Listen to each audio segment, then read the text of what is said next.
All right. So when I define compression, okay, there are several ways to define compression. When you think about compressors that are used in the modern world, you think about just the term compress. To compress is to take the same amount of junk and put it in a smaller space, right? So you can compress a pillow, right? And if you have a feather pillow and it's of a certain size, like a normal sized pillow, and you throw it at somebody, it's like they feel it is pretty heavy. But if you squeeze it down into the size of a grapefruit and you throw it at somebody, they're really gonna feel it because it's gonna be more focused. And that is the essential idea of compression. Now, when we take this into performances, unlike a pillow, which is basically stationary and static, when you squish it and let's say you keep it compressed to that way, it basically stays that way. But performances and things that you'll be doing with music are constantly fluctuating. They're changing. They're changing in terms of their frequency response, which is reflected in pitch. They're changing in terms of their dynamic gain structure, right? So that would be amplitude, right? So this would be the volume that they're changing at. And all these things work together. There are different elements. Like when you strike a bass note and you hit it with a pick, there is the initial attack or the transient peak. And that is the initial hit, which actually sets the string or the note into vibration. And then there's an initial decay. So once that initial attack goes on, there's a dip before the resonance that results from that starts to happen. So you have this attack, you have an initial decay, you have the sustain, which is the note dragging on, and then you have a release where it goes back to a rested state. And how long all of those things, or over what period of time those things occur, will vary based on the performance. So when an artist or a musician is performing, if they're really good, they're not really thinking about those things. Those things happen naturally, right? So in other words, they kind of have the performances. Their hands know where to go. They know how long to hold notes, sustain notes, how hard to hit particular notes. And when you have a really good studio musician, it's so much fun to record people like that because they really understand how to make their instruments sound good in a music production, not just to sound good in the terms of a performance. And those are two very different things. So when you actually get into compression and you start working with compression, what you're dealing with is how you control the performance, right? And what aspects of the performance do you want to enhance or bring out, right? So in defining compression, we can get into how it works in several levels. One is in the 3D sound field, which I've talked about many times, and then we'll discuss some of the basic parameters, right, and how that works. So here we have just a top side view here, and let's see if I can drag this guy out and find exactly where that is. Where is that particular graphic? That's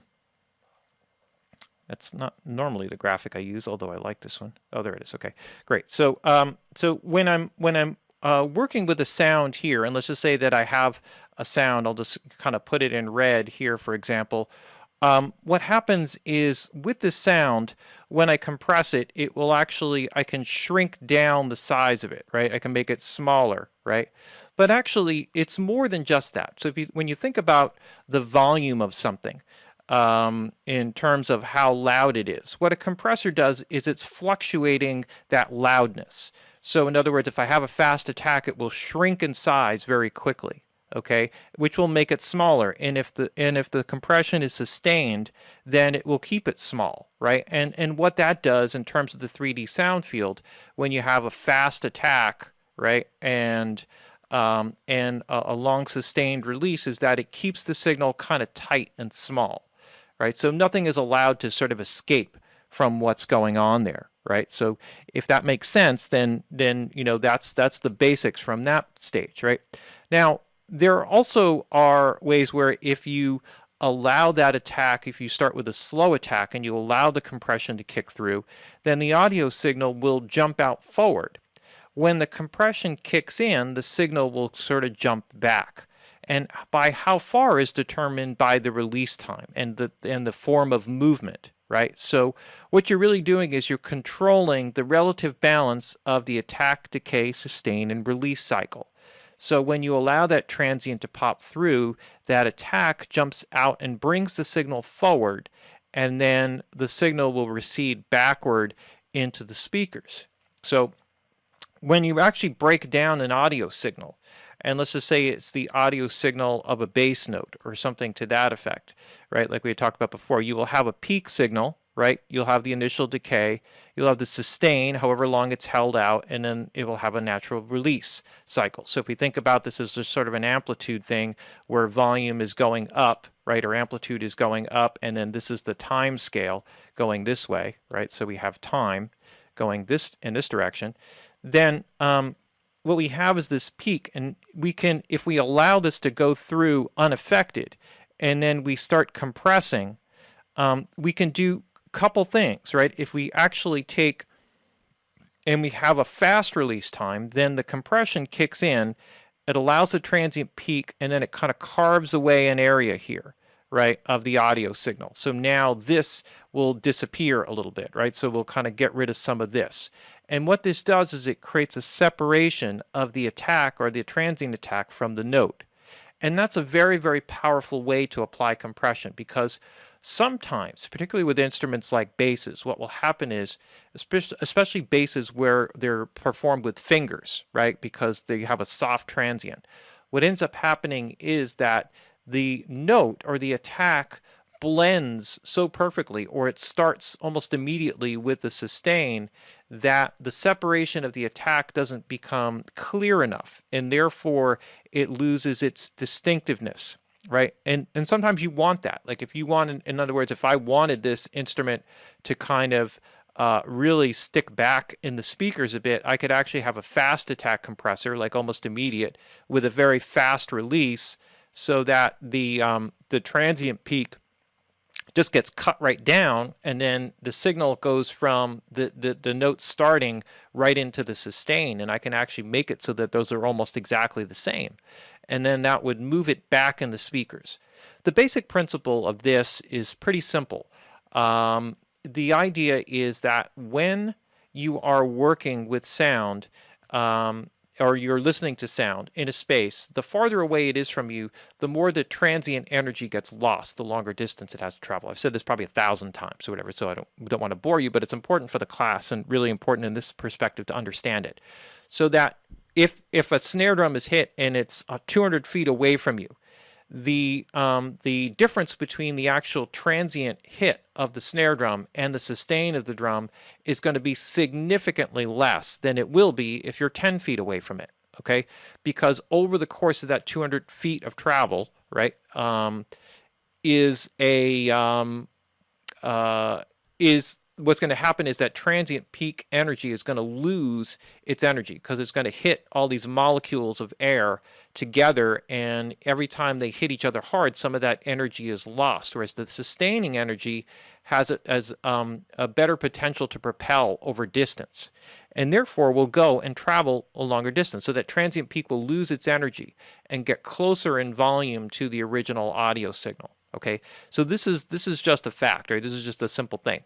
When you're up very close to something, that transient peak energy is at its full strength, or much closer to it, and therefore it's much sharper and much more focused or balanced higher relative to the actual sustain of the instrument, and therefore you will perceive that as being up close. And those transient signals are all the articulation. If in a human voice, the articulation are the beginning of notes. The transient peaks are the beginnings of notes. So certain things like hard consonants, C's and T's and K's, and words that start with hard consonants will have sharp transients. They happen within a couple milliseconds, actually. One of the problems is a really interesting study that I read about people who have dyslexia. And one of the problems with people who have dyslexia is they don't have the ability, or it takes them like over 5 milliseconds to recognize a sound, whereas the average person, it takes them about 2 milliseconds to recognize a sound. And in that difference between 2 to 5 milliseconds, which is very small, right? In that difference is the ability to distinguish certain words from each other. Like, so it might be difficult to distinguish the word like a hard consonant C from a hard consonant T in a word. And so what happens is they will have to hear most of the rest of the sentence and then go back and fill in the word that was missing that they didn't understand. And then, so in other words, they're restructuring the sentence backwards. And this is quite often why people who are dyslexic reverse things and move things around and make them backward and stuff like that. And actually, dyslexic people make good engineers because their ability to not hear things clearly like that makes them work harder actually at engineering. And I've worked with many engineers who are dyslexic, and I have a certain degree of dyslexia. I'm constantly, like, every time I write something and I'm typing things, I'm constantly reversing letters and reversing words and things like that, or and it's just sort of, sometimes it just drives me crazy. Like, I have to actually slow down sometimes, when I type. And I'm more like the two-finger typer, not the person who actually went in and paid attention in typing class in high school or anything. I was like the guy who was shooting pencils into the hallway or whatever, with the little hammer keys that they used to have. Anyway, so that's the basic thing, right? So getting through all of that with compression, when you do the slow attack, essentially you're allowing that transient peak energy to focus and bring things up more forward. You're separating it from the note, and that's important. So whether you have a fast release time, a medium release time, or a long release time will just determine what you do with the rest of the note and how much of a differential you make from the initial transient peak to the rest of the signal, okay? If you have the sustain or the release of the compression too long, then what'll happen is that, sometimes you can make that sound sort of disappear a bit. So it just depends. The amount of gain reduction in the sustain is dependent upon the instrument and how much of a separation you want to make from the transient peak to the rest of the signal. So essentially, when you actually are working with compression, the first setting that you have is really the threshold, right? So the threshold is going to determine where or when the compression actually kicks in, right? So you set a threshold at a certain volume. When the audio signal passes through, the next thing that happens is it goes to the attack time. And the attack time determines how long you wait before you start to apply the compression. Okay, so this is like a delay. If you set it to be instantaneous, then as soon as the signal exceeds threshold, the compression is applied. The next is going to the ratio, and the ratio determines by how much, okay? The ratio determines how much compression, because if you say I got 4:1 compression, then actually for every 1 dB above threshold that the audio signal is, or every 4 dB above threshold, 1 dB would come out, right? So you could get a significant amount of compression. Now, this is largely based off of the how long the attack time is. Okay, so there's some other factors that kind of come into this, and different compressors apply it in different ways, but that's the basic idea. Once the compression does kick in, however, when the signal falls back below the threshold, then you start the release cycle. And that's important to understand, right? Because if you want an audio signal, you can have it compressing all the time by setting the threshold low, because if enough of the audio signal is above threshold, then then it will just keep compressing. That's why if you set a long release time with a fast attack, right, and a low threshold, then you'll just have this kind of constant gain reduction. You're always in gain reduction, right? It never really stops. And that's fine. The key is that with the release is that you almost always want to have some kind of movement. Whether the movement is fast or slow is primarily based on the tempo, right? You really will do or pace your release time based off of the tempo, right? In other words, the release time then becomes musical. So in recording, what I always noticed when I was recording drums and things like that in mixing, particularly recording drums, is that I spend a lot of time and energy trying to control the sustain and the reverb time of the different parts of the drum kit in the performance space for the particular song, and it would always be tuned to the tempo of the song. The faster the tempo, the drier, the tighter, the more high pitched typically the drums are, okay, so that they punch through. Because if the sustain of the kick drum is too long on a fast song, it's just going to become a big mess. So you have to match the sustain accordingly. And compressors are the one way that you can actually control sustain, because if I actually have, like, say, a kick drum and the sustain is too long, I can set the threshold so that it, or the attack time, so that it kicks in midway through, and then I can set it so that it's compressing the audio signal and kind of, in a way, almost gating or kind of cutting off the end of the kick drum to shorten the sustain of it, right? Another way to apply that is with a gate, which is more like what most engineers do. They use a gate or a downward expander. That's another way to do it. But you can actually play with it from that way. So you can see how you can affect the audio signal and how that would move signals around, right?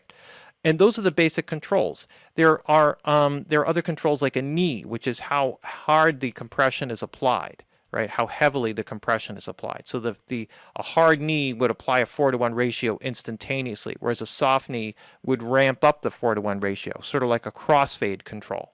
Okay, and the makeup gain is typically set to the amount of gain reduction. If you're getting 3 dB of gain reduction on average, then you set your output gain to 3 dB. Essentially, when you bypass the signal of the compressor, the audio gain should be pretty close to the same as the original signal. Okay, because you're compressing and you're making the signal more compact, however, it should always sound just a touch louder. Okay, the compression, and that's part of it. The sound should be more focused. Okay, and this gets into the concept of frequency density, right? So the idea of equalizing first and kind of balancing and getting rid of the junk is that when we compress, we don't want to be bringing up any of the junk. We only want to be compressing the part of the audio signal that we want to use. Okay, and that's really like the whole focus, the whole key of working with compressors. Okay, so there are different types of compressors. And I'm going to talk about how you hear, compression. In terms of the compression, I always talk about compressors, and from here we're just going to get into some audio stuff here for a second. But in terms of compression and the way that you work with them, right? If you just kind of put it all in a box, you basically have the most typical form of compression is downward compression. So the signal gets compressed downward, but you also have upward compression. So signals below threshold get compressed upward. The most common form is signals above threshold getting compressed downward. That's downward compression. Those are the two basic forms of compression. And there's also, so this is sometimes called low-level compression, right? So I call it upward compression, but it's called low-level compression. And then you basically have downward compression. And then there's also kind of a mid-band compression. And this usually works within a fixed area where you're compressing signals that fall within a particular range. And it's hard to kind of find compressors that work in that world, right? But, work in that realm. The C1 compressor actually has one, and it's a little bit hot. It's kind of a little difficult to kind of set up, which is why you don't see a whole lot of them. But what you start to do is you start to see some of these combo compressors where they have two sliders, and the top slider pulls gives you downward compression or downward limiting, and then you have a low-level slider that you pull up, and that's upward limiting. So it's kind of the same thing where you're taking signals above threshold and below threshold and pulling them in, right? So it's kind of like squashing from both directions, right?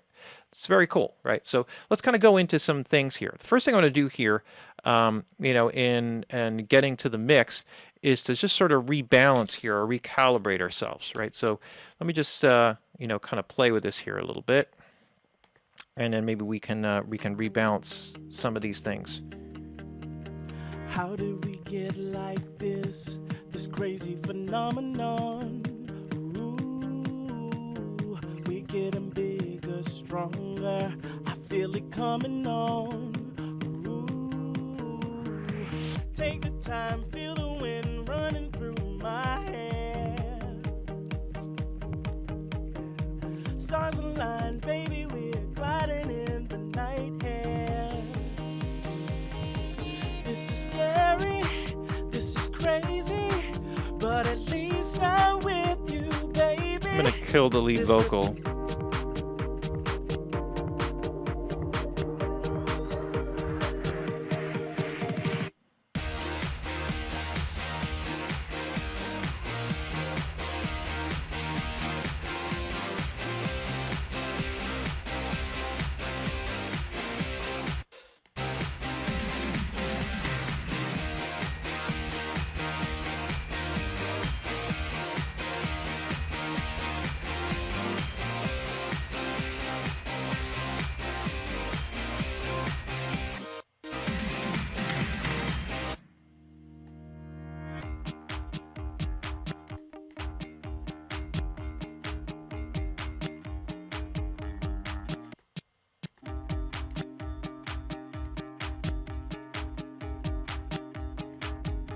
So we got a lot of work to do.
Okay, all right, so just to set some basic balances here, and then I'll kind of come back to the vocals later.